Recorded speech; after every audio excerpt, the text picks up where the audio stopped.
Η Βασίλισσα ψόφισε, ζήτω ο βασιλιάς. Καλησπέρα παιδες, είμαι ο Λίας ο Ratiri Gamer και σήμερα κάνουμε review του Hunter x Hunter επεισόδιο 91. Ένα πολύ σημαντικό επεισόδιο, γιατί σε αυτό το επεισόδιο έχουμε επιτέλους τη γέννηση του βασιλιά, η οποία γίνεται με πολύ βίαιο τρόπο επίσης.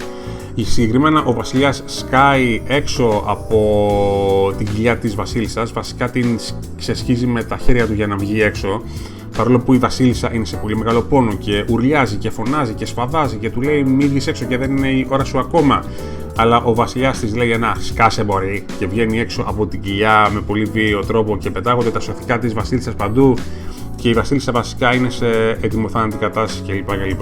Και ναι, ο βασιλιάς πλέον έχει γεννηθεί, έχει βγει έξω, φαίνεται να είναι μια πολύ δυνατή οντότητα και είναι βασικά, εδώ που τα λέμε, πιστό αντίγραφο του Cell από το Dragon Ball Z.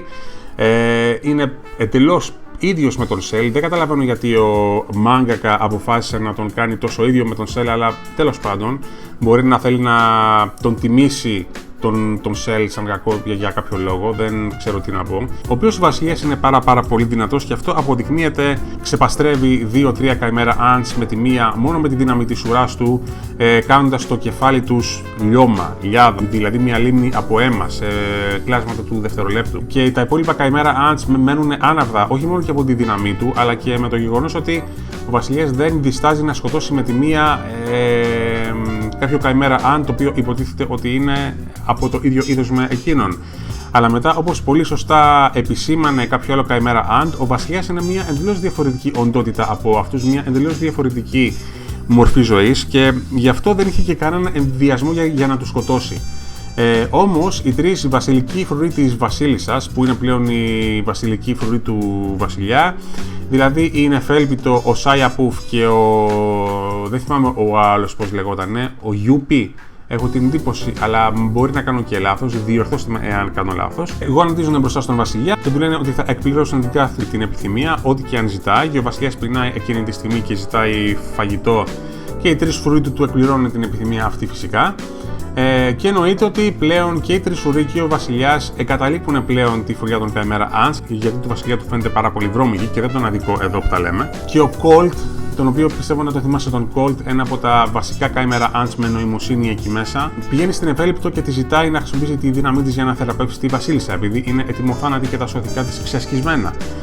Αλλά η Νεφέλπιτο αρνείται, λέγοντας ότι χρησιμοποιεί τη δύναμή της μόνο για τους δικούς σκοπούς και ότι η βασίλισσα δεν έχει καμία χρησιμότητα πλέον και ότι δεν πρόκειται να τη θεραπεύσει. Ο Colt μένει μαλάκας φυσικά με το που τα ακούει αυτά και βλέποντας ότι δεν έχει άλλη επιλογή, πηγαίνει στον Knop και στον Morel και ζητάει με μία λευκή σημαία στο χέρι και ζητάει τη βοήθειά τους και τους λέει φυσικά και την κατάσταση στην οποία συμβαίνει. Το κυριότερο που τους λέει είναι πρώτον ότι ο βασιλιάς έχει γεννηθεί και ο Knop με τον Morel εκπλήσονται που ο βασιλιάς που έχει γεννηθεί τόσο πολύ γρήγορα, και δεύτερον ότι πλέον αφού τα καημέρα ants δεν έχουν κανένα βασιλιά, είναι ελεύθερα να κάνουν ό,τι θέλουν και να δημιουργήσουν τις δικές τους τις φωλιές, με αποτέλεσμα ότι μπορεί να καταστρέψουν και ολόκληρα οικοσυστήματα. Και έτσι λοιπόν ο Knop και ο Morel δέχονται τον Colt και αυτά που τους λέει και όταν πηγαίνουν να δει τον Νέτερο, αν και του λένε ότι υπάρχει πολύ μεγάλη δυνατότητα ότι ο Νέτερο θα τον σκοτώσει. Και ο Colt φυσικά δέχεται επειδή καταλαβαίνει το μέγεθος της απειλής της οποίας υπάρχει. Εν συνεχεία, πηγαίνουμε πάλι στο βασιλιά και στους τρεις τους φρουρούς του, οι οποίοι έχουν φύγει πλέον από τη φωλιά και πετάνε, εξερευνώντας ο βασιλιάς έστω για πρώτη φορά τον έξω κόσμο. Και ο βασιλιάς πάει κοντά σε τρεις αγρότες, ένα αντρόγενο και ένα μικρό παιδί. Και ο βασιλιάς, χωρίς κανένα ενδιασμό, σκοτώνει τους γονείς του παιδιού μπροστά στα ίδια του τα μάτια, το οποίο μου φάνηκε πολύ brutal, θα πρέπει να πω. Και όχι μόνο αυτό, αλλά μετά από παρότρινση της Νεφέλπιτο για να γευτεί το φαγητό του καλύτερα, γιατί οι άνθρωποι είναι το φαΐ του, εδώ που τα λέμε, σκοτώνει και το κακόμοιρο το παιδί με διαφορετικό τρόπο για να. Πώς θα το πω. Για να γευτεί την τροφή του καλύτερα. Το είχα δει στο μάγκα, αλλά δεν περίμενα να το δω στο άνιμε έτσι. Και εν συνεχεία, καθώς τρώει ο βασιλιάς, η Νεφέλπιτο του δίνει και μερικές συμβούλες ακόμα όσον αφορά για το πώς θα πρέπει να βρει την τροφή του. Και ο βασιλιάς τσαντίζεται και της δίνει ένα χτύπημα με την ουρά του στο πρόσωπό της. Και η Νεφέλπιτο ναι μεν το δέχεται το χτύπημα, ναι μεν φαίνεται ότι την τίναξε, πόνεσε και μάτωσε, αλλά δεν έπαθε τίποτα παραπάνω. Και ο βασιλιάς της λέει ότι κέρδισε το σεβασμό του επειδή είχε την κάθετη πρόθεση να την σκοτώσει με το χτύπημα αυτό, αλλά εκείνη το άντεξε και λέει ότι έχει κερδίσει πλέον το σπασμό του και είναι εφέλπιτο, χαίρεται πάρα πολύ για αυτό. Τελειώντας από τις σκηνές με τον Βασιλιά, πηγαίνουν πίσω στον Gon, στον Killua, τον Knuckle και τον Shoot, οι οποίοι πάνε όλοι με ένα φορτηγό λογικά στην περιοχή, κοντά στην περιοχή των Chimera Ants για να μπουν μέσα και να συναντήσουν τους άλλους. Αλλά ο Gon και ο Killua κατεβαίνουν από το φορτηγό και βλέπουμε τον Gon να κοιτάει τον Knuckle με δάκρυα στα μάτια και του ζητάει να του υποσχεθεί ότι θα φέρει πίσω τον Kaito. Και ο Knuckle το υπόσχεται εννοείται και τον βλέπουμε να κρατάει και τα δύο τα εμβλήματα που είχαν απάνω τους ο Gon και ο Killua. Το οποίο δυστυχώς σημαίνει ότι ο Gon και ο Killua χάσανε τη μονομαχία ενάντια στον Knuckle και τον Shoot. Και το καταλαβαίνουμε αυτό ακόμα παραπάνω τη στιγμή που βλέπουμε το μικρό το πλασματάκι από νέν του Knuckle να είναι κολλημένο στον ώμο του Gon και μάλιστα με διαφορετική μορφή. Το οποίο σημαίνει ότι, και το βλέπουμε και μετά, ότι ο Gon δεν κατάφερε να αντιμετωπίσει την τεχνική του Knuckle, οπότε δυστυχώς έχασε. Και δεν θα μπορεί πλέον να χρησιμοποιήσει τον Nen του καθόλου για ένα μήνα. Αφού φεύγουν ο Knuckle και ο Shoot, ο Gon ξεσπάει ακόμα σε περισσότερα κλάματα και είναι πάρα πολύ εκνευρισμένος επειδή καταλαβαίνει πλέον το μέγεθος της αδυναμίας του και δεν το δέχεται καθόλου με τίποτα αυτό.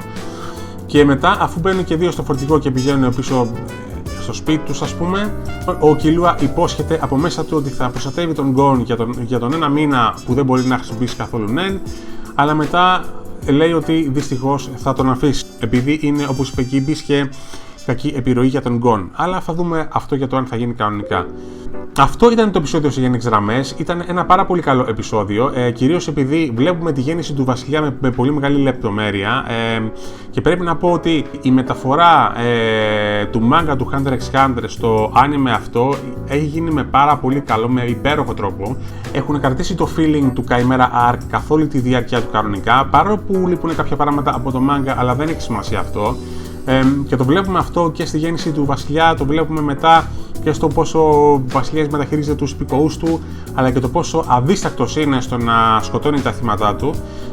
Και ναι, έχει τρομερή δουλειά στον τομέα αυτό και μπράβο στους δημιουργούς, διότι ειλικρινά κρατάνε το επίπεδο της σοβαρότητας και της σκοτίνιας που έχει το Chimera Arc και δεν το αφήνουν να πέσει καθόλου, δηλαδή το κρατάνε σε μια σταθερή αξία.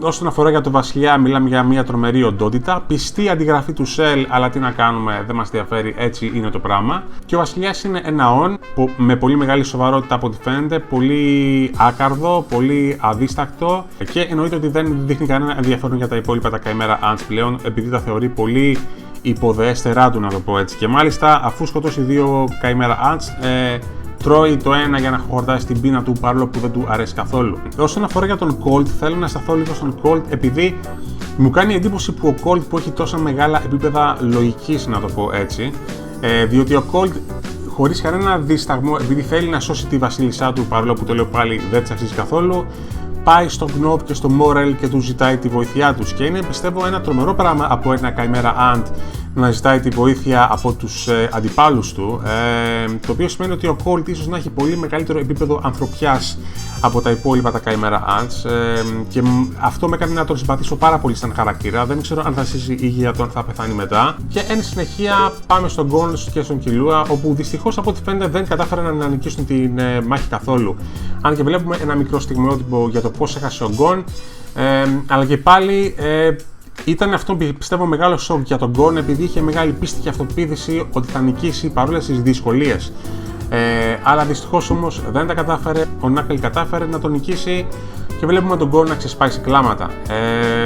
Και ειλικρινά τον λυπήθηκα τον Gon εκείνη τη στιγμή, αν και πρέπει να πω ότι ο Gon έχει ακόμα μια πολύ μεγάλη παιδική αφέλεια, διότι εφόσον έβλεπε τη διαφορά δύναμης μεταξύ εκείνου και του Knuckle από την αρχή και κατά τη διάρκεια των μαχών των οποίων είχανε, θα έπρεπε και σε εκείνο να του ήταν λίγο φανερό ότι δεν θα μπορούσε να νικήσει στην τελική ανάλυση.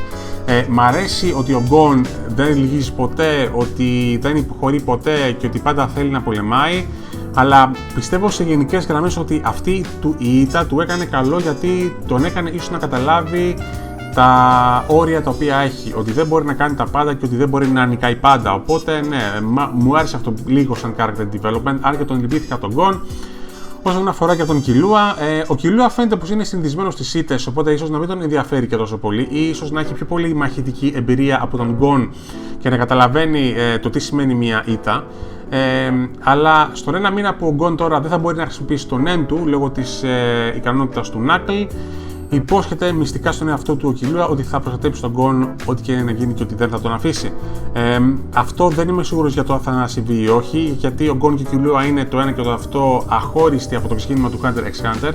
Οπότε βασικά ο Killua δεν πιστεύω ότι θα τον αφήσει τον Gon με τίποτα. Αλλά τέλος πάντων και ο Gon και ο Killua είναι σε πολύ άσχημη ψυχολογική κατάσταση πλέον και δεν μπορούν να κάνουν τίποτα άλλο πέρα από το να περιμένουν για λίγο και να ξεκινήσουν πάλι την εκπαίδευσή τους και να δυναμώσουν κι άλλο. Και αυτά σε γενικές γραμμές, πάρα πολύ καλό επεισόδιο, πηγαίνετε να το δείτε, η γέννηση του βασιλιά είναι όλα τα λεφτά, θα σας αρέσει πάρα πολύ πιστεύω. Και ναι, το Hunter x Hunter για άλλη μια φορά αποδεικνύει ότι είναι ίσως το καλύτερο manga adaptation σε anime που έχουμε δει μαζί με το Attack on Titan. Δηλαδή μπράβο στους δημιουργούς που κρατάνε το feeling, τη σκοτίνια του Chimera Arc ζωντανή καθ' όλη τη διάρκεια του anime και το έχουν καταφέρει έτσι ώστε το Chimera Arc να μην χάνει τίποτα από τη μαγεία και τη σκοτίνια και την ένταση την οποία έχει, οπότε μπράβο στους δημιουργούς. Και αυτά από τις γενικές γραμμές, αυτό ήταν το review μου. Εύχομαι να περάσετε καλά ό,τι και να κάνετε σήμερα. Ευχαριστώ πάρα πολύ για την υποστήριξή σας. Ευχαριστώ πολύ που υποστηρίζετε την προσπάθειά μου με τους αγγλικούς τους υπότιτλους. Αυτό το λέω για τα ξένα μου τα μέλη. Θα συνεχίσω έτσι κανονικά. Και αυτά παιδιά, να περνάτε καλά ό,τι και να κάνετε. Θα τα πούμε στο επόμενο μου το review. Γεια σας.